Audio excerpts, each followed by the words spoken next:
Okay, let's unpack this.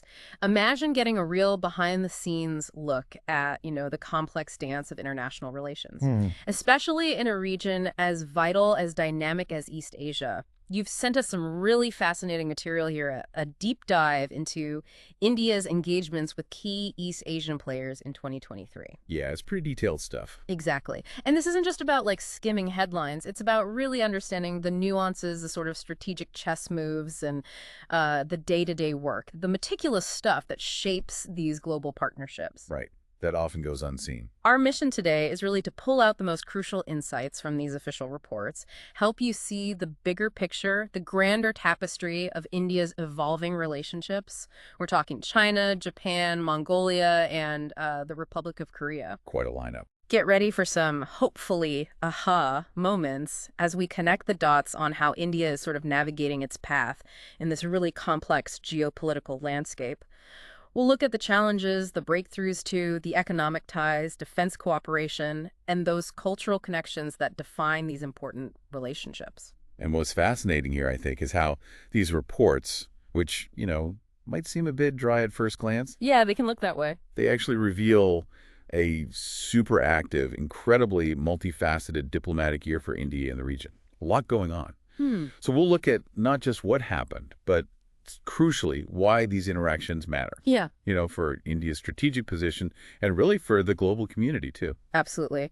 And when we talk about navigating complexity, well, there's probably no better place to start, no relationship more defining, perhaps, than India's dealings with China. Definitely the big one. It's far from simple, and the source material really highlights this exceptionally delicate balance India is constantly trying to maintain, even as these fundamental challenges just persist.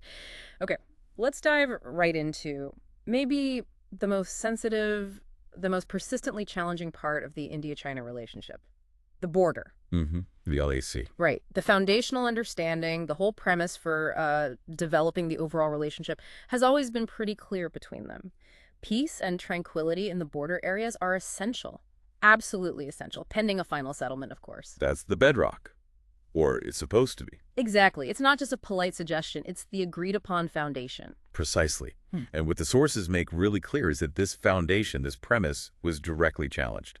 Quite aggressively, actually. When was this again? Back in April, May 2020, China made these overt attempts to unilaterally change the status quo along the line of actual control, the LAC, specifically in the western sector. Unilaterally, that's the key word. Absolutely. These weren't just, minor incidents or misunderstandings.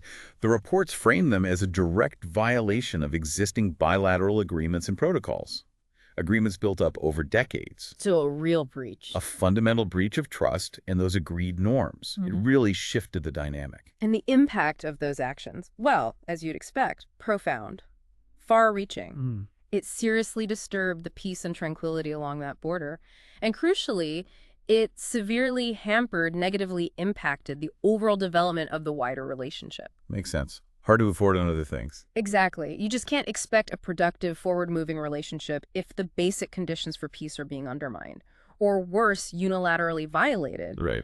And what's also stressed in the reports, and this is critical, it shows India's resolve, is that these attempts by China, they were, and I quote, invariably met with an appropriate response from Indian armed forces. Okay, so a firm response.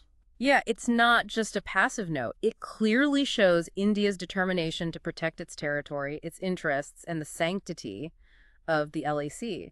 A signal that, unilateral aggression won't just be accepted. So here's where it gets really interesting, I think. This isn't just some border dispute on a map, right? In some remote mountains. No, much deeper. It's a profound test of trust. It challenges the whole idea of sticking to agreements, respecting norms. When one side tries to unilaterally change a fundamental understanding like that, Especially one tied to peace. right, it just sends ripples of instability, of distrust through the whole relationship. It makes you wonder, how do you even start talking about other cooperation, economic, cultural, whatever, when this kind of fundamental breach has happened? How do you rebuild that trust? It's an incredibly challenging diplomatic environment, no doubt. But sort of paradoxically, it makes sustained dialogue even more essential. Keep talking even when it's tough. Exactly.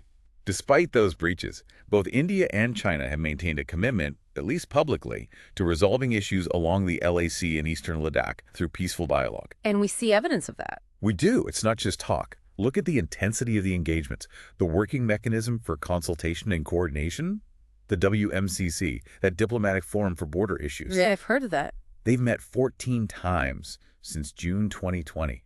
That's a lot. In 2023 alone, 2 crucial in-person meetings. Beijing in February, New Delhi in May, plus a virtual one in November. 14 meetings. Wow, even with the tension. Yeah, these meetings are often long, difficult, but it shows a persistent, maybe grudging willingness to talk, even if they're not agreeing on everything. That's a really significant number. It suggests that even when things are tense, the channels, however strained, are deliberately kept open. And it wasn't just the diplomats talking, right? The military track was busy too. Equally, if not more, robust. We've seen 20 rounds of meetings at the senior military commanders level since June 2020, 3 additional rounds just in 2023. 20 rounds. Again, a high frequency. And these aren't just, quick chats. The sources say that in both diplomatic and military meetings, they had candid and in-depth exchanges of views on the situation along the LAC. Candid and in-depth. Sounds like they weren't shying away from the tough stuff. Exactly. It suggests direct, probably difficult, unvarnished talks on the core issues, not just repeating old positions. It speaks to the really arduous nature of these negotiations. Right, the grind of diplomacy. Indeed. And these long talks, despite the difficulties, they have produced some results. Tangible, maybe incremental, but results in terms of disengagement in specific friction points. Like where? Well, we saw a successful disengagement in Pangonsau back in February 2021. Yeah. Then the Gogra area in August 21, and Gogra Hot Springs, that's PP-15 in eastern Ladakh in September 2022. Okay, so some progress on the ground. Some positive steps toward de-escalation, yes. But the reports are clear that discussions continued all through 2023, diplomatically and militarily. The aim: early disengagement in the remaining areas of friction and full restoration of peace and tranquility. So still work to do. Absolutely. The stated goal is to keep talking to resolve all the outstanding issues along the LAC-ACP, which, acknowledges the huge challenges still ahead in getting back to normal. Beyond those specific border talks, we also saw quite a bit of high-level foreign ministerial engagement in 2023, right? Managing the broader relationship. Yes, quite a bit. India's External Affairs Minister, the EAM, had multiple meetings with his Chinese counterparts. Who did he meet? He met with Qin Gang, who was the foreign minister then in New Delhi, in March. That was on the sidelines of the G20 foreign ministers meeting. And then again at the SEO foreign ministers meeting in May. Okay. He also met Wang Yi, who's the director of the Office of the Central Commission for Foreign Affairs, a very senior figure in Jakarta in July, sidelines of the ASEAN Regional Forum. And another interaction with the Executive Vice Foreign Minister of China during the BRICS Foreign Ministers meeting in June. So a consistent stream of top-level contact. Exactly. It underscores that even with these deep bilateral problems, both sides see the need to keep talking, however tough, to manage the wider regional and global picture. And what was India's message in these meetings? Was it consistent? Very consistent and strikingly clear. The EAM repeatedly conveyed that getting back to normalcy in the overall relationship absolutely requires a full restoration of peace and tranquility in the border areas. Condition number 1. Condition number 1. India reiterated its call for an early, comprehensive resolution of all outstanding issues in the Western sector. And a crucial point, often repeated by the EAM, was that the relationship is best served by observing the 3 mutuals. The 3 mutuals, what are those again? Mutual respect, mutual sensitivity, and mutual interest. Okay. Mutual respect, sensitivity, interest. This isn't just diplomatic phrasing, it's India's guiding framework, non-negotiable, really, for how the relationship should work. And this specific framing, the 3 mutuals, it does raise a big question, doesn't it? How do those principles, respect, sensitivity, interest, actually translate into practical outcomes, especially when core issues like the border are so contentious? That's the heart of it. It signals India's enduring framework, the principles India believes must underpin any real sustainable progress. How so? Well, take mutual sensitivity. India would argue China's actions on the LAC show a lack of sensitivity to India's security concerns and sovereignty. Right. So when India brings up the 3 mutuals, it's not just aspirational, it's laying down conditions for a functional relationship and pointing out where China's actions fall short of that ideal. It's India trying to set the terms, establish clear expectations, even with all the friction. It's articulating a vision for stability, despite the current reality. Precisely. So what does all this add up to? Even with these major bilateral challenges, India keeps engaging with China on bigger stages. BRICS, SQ, G20, the UN. Still showing up. What does that signal, this continued engagement despite the friction? It signals a commitment to global cooperation, I think, and a strategic approach to managing regional and global dynamics. It suggests that while the border issue is huge, critical, and deeply affects trust. Right. It hasn't completely shut down everything else. Exactly. India isn't letting it totally derail engagement on all fronts. It's about keeping a presence, making sure India's voice is heard on global issues, keeping channels open to manage regional stability, even while holding firm on the bilateral tensions. It's a real balancing act. Firmness on core issues, flexibility on broader engagement. That sums it up well. Okay, so if the China relationship is largely defined by, managing these ongoing complex challenges and trying to rebuild trust, well, India's engagement with Japan in 2023 tells a very, very different story. Much more positive. Oh, absolutely. A different trajectory altogether.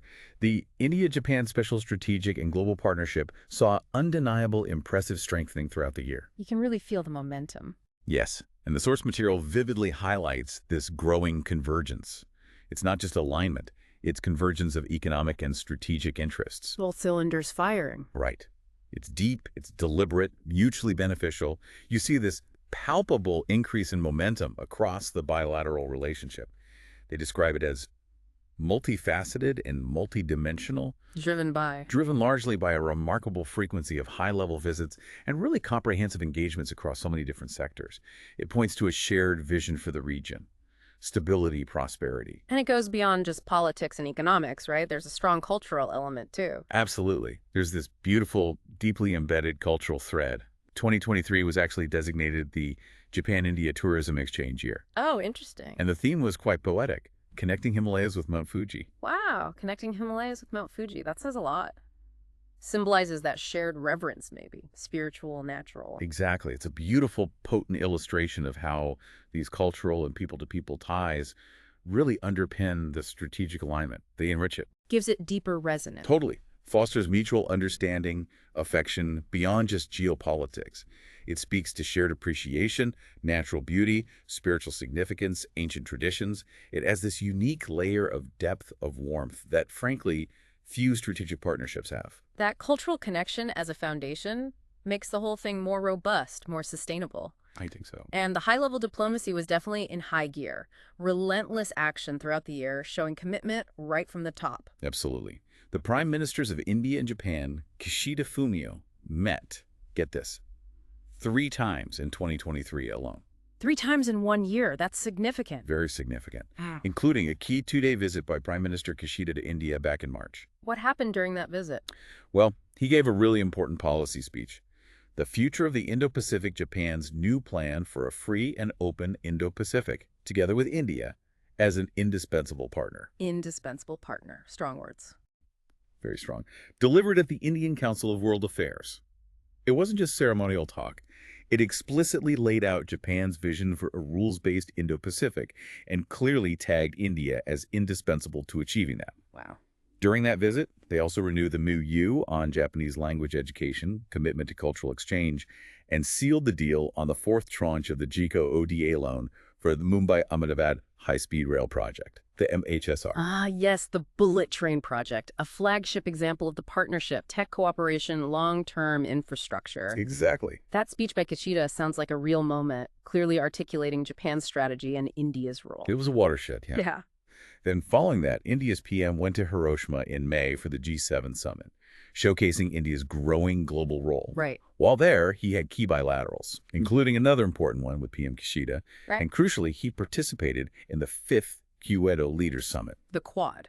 Australia, India, Japan, U.S. Key Indo-Pacific Forum. And a really moving symbolic moment during that visit was unveiling a statue of Mahatma Gandhi near the Hiroshima Peace Memorial Park, connecting those shared values, peace, nonviolence. A powerful gesture in Hiroshima. Very powerful. And the high-level contact just kept going seamlessly. Absolutely. Sustained engagement.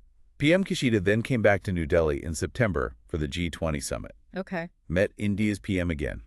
Their talks focused on the constructive work they'd done all year, especially linking their G7 and G20 presidency goals.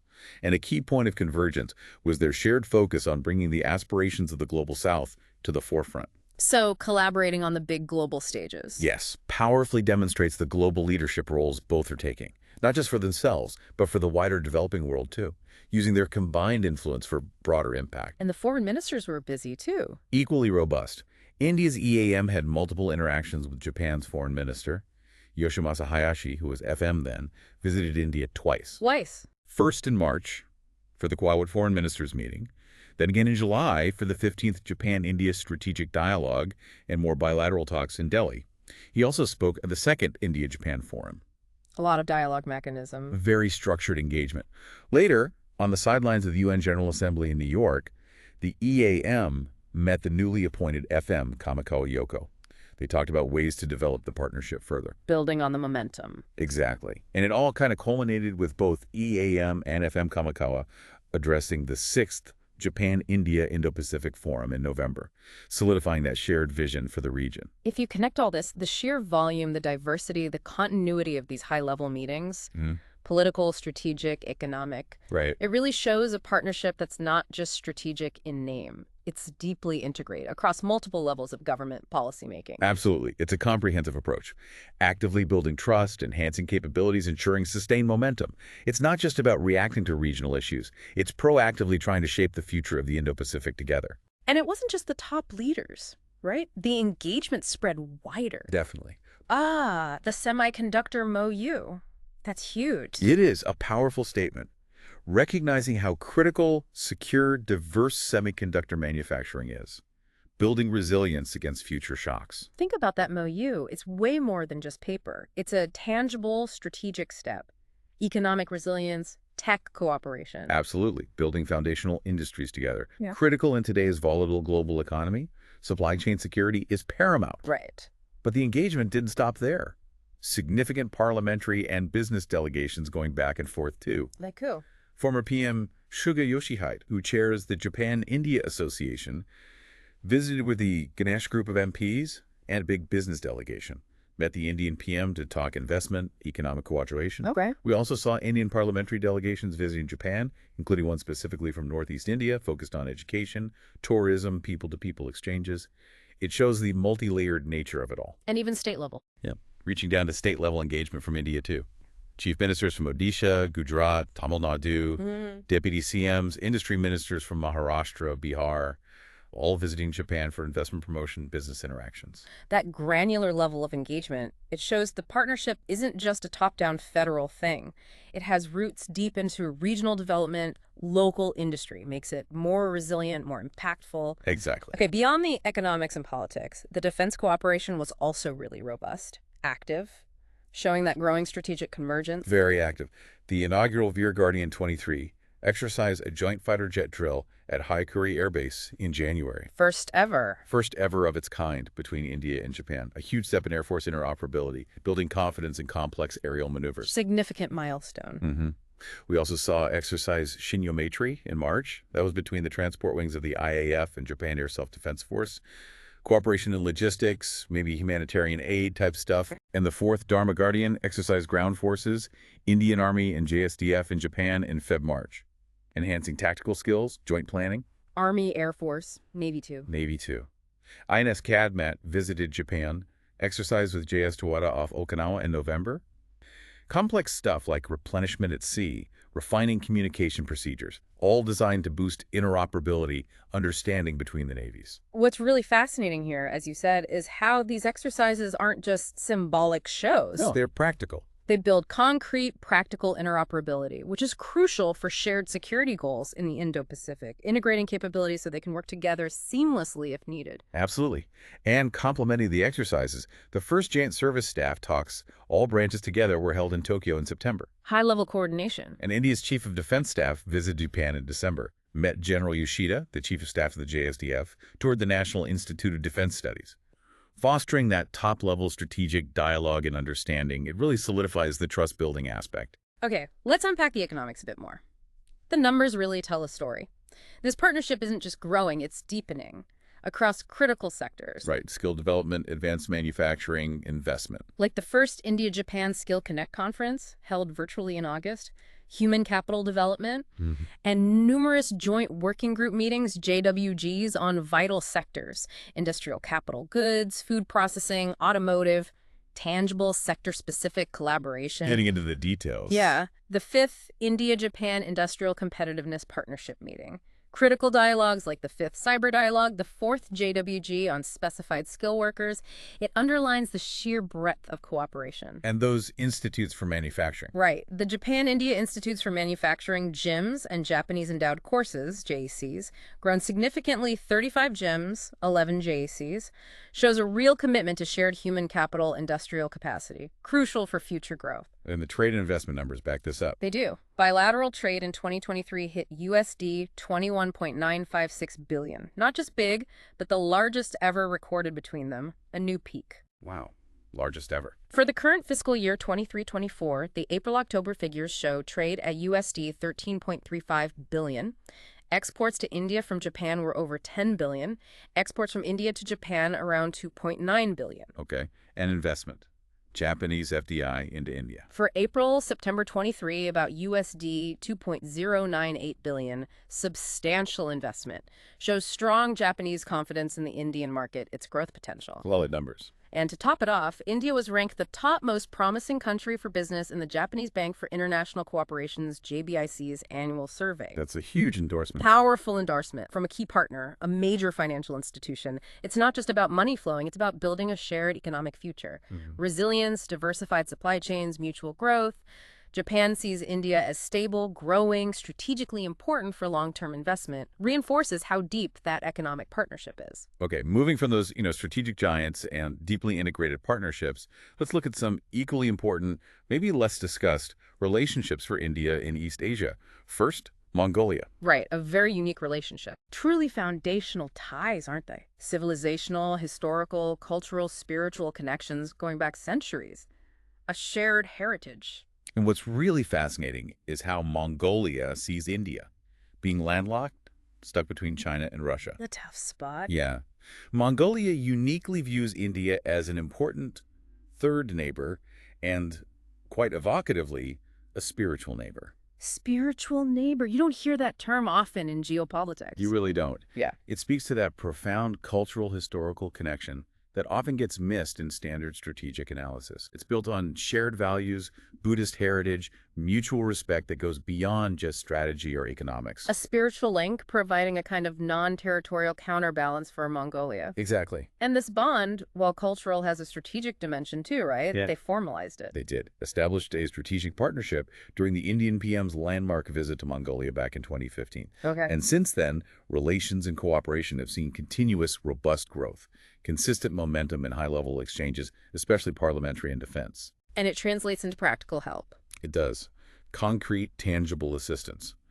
In 2023, significant progress on key development projects in Mongolia built with India's help. Like what kind of projects? The big one is the oil refinery project.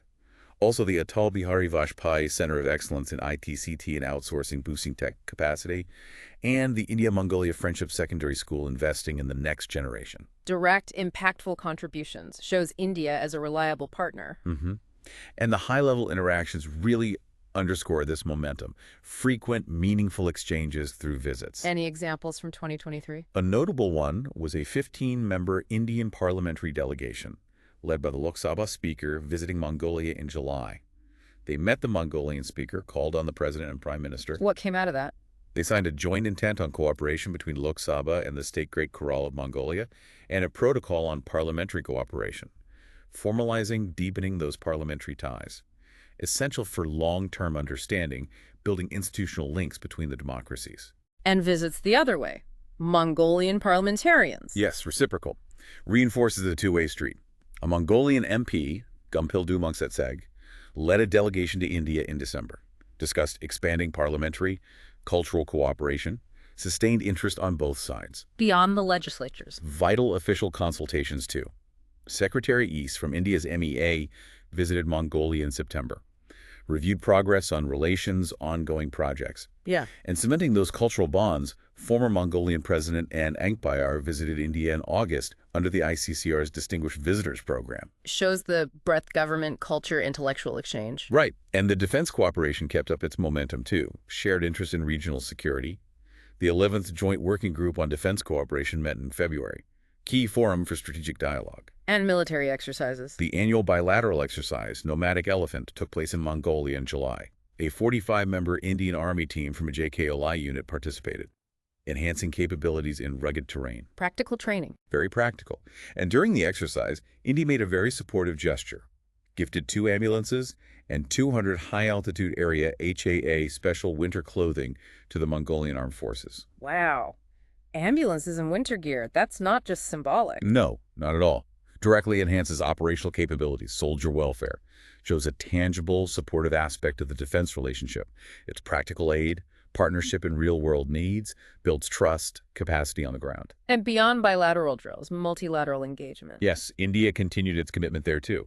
A 40-member Indian Army team from the Garhwal Regiment joined the annual multilateral UN peacekeeping exercise, Conquest 2023, in Ulaanbaatar in June-July. Shows India's role in global peacekeeping alongside partners like Mongolia. Exactly. Mongolia is also a significant contributor to UN peacekeeping. And this strong bond extends to multilateral alignment generally. Crucially, yes. Mongolia has consistently backed India at the UN and other forums. That continued strongly in 2023, supporting Indian candidatures for key international bodies. Reflects shared values, strategic convergence. I think so.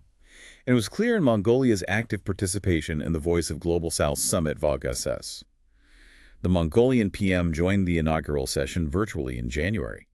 The foreign minister attended a session of the second VOG-SS virtually in November. So, active participation in India-led initiatives. Right.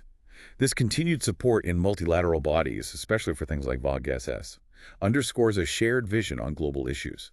It amplifies India's voice, shows a collective commitment to addressing concerns of developing nations, building a blank of like-minded countries for a more equitable global order. Okay, finally, let's look at India's relationship with the Republic of Korea, ROK, a special strategic partnership. Yes, and one that got a real boost from high-level exchanges and dialogue mechanisms in 2023. And it was a special year for them too, wasn't it? It was. 2023 marked the 50th anniversary of diplomatic ties between India and ROK, a big milestone, providing a powerful backdrop for more intense engagement. 50 years. So how did that play out in terms of meetings? Well, the leaders met. The Indian PM and President Yoon Suk Yeol of ROK met in Hiroshima, sidelines of the G7 in May. Key opportunity. Right. Then President Yoon made a significant visit to India for the G20 summit in September. Held bilateral meetings with India's PM again there. Consistent leader-level contact shows it's a priority for both. Definitely. Huh. Especially using those multilateral summits. Discussions focused on boosting economic cooperation, tech partnerships, coordinating on global challenges. And below the leader level, ministerial contacts. Equally frequent, impactful. India's EAM and ROK Foreign Minister Park Jin met twice. Once in New Delhi in April for dedicated bilaterals, then again in Jakarta in July, sidelines of a regional forum. Continuous communication. Okay. Any other key visits? India's finance minister visited ROK in May for Asian Development Bank meetings. Held important bilateral talks with ROK Finance Minister Chow Kyung-ho. Highlights that deepening financial and economic cooperation. So what's the big picture here? All these high-level visits timed around major summits. Right. It suggests this 50-year relationship isn't just about celebrating the past. It's strategically active, purposefully deepening across economic, political, even tech spheres, a dynamic partnership both are investing in. It clearly shows both nations using platforms like G7, G20, not just for the main event, but to push their bilateral partnership forward too, extending collaboration beyond the summit agendas. And parliamentary engagement too. Yes, a comprehensive approach. Yeah. The National Assembly Speaker of ROK, Kim Jin-pyao, visited New Delhi in October for the P20 summit, the parliamentary G20. Okay. Plus, several other ROK ministers, senior officials, representatives visited India for various G20 meetings all year, trade, health, finance. This wide-ranging, consistent engagement across government and parliament, it demonstrates a robust, well-maintained, evolving special strategic partnership, poised for more growth, especially as both navigate a complex global environment. Diversifying partnerships, building resilience seems key. Wow. What an incredibly insightful journey through India's East Asia diplomacy in 2023.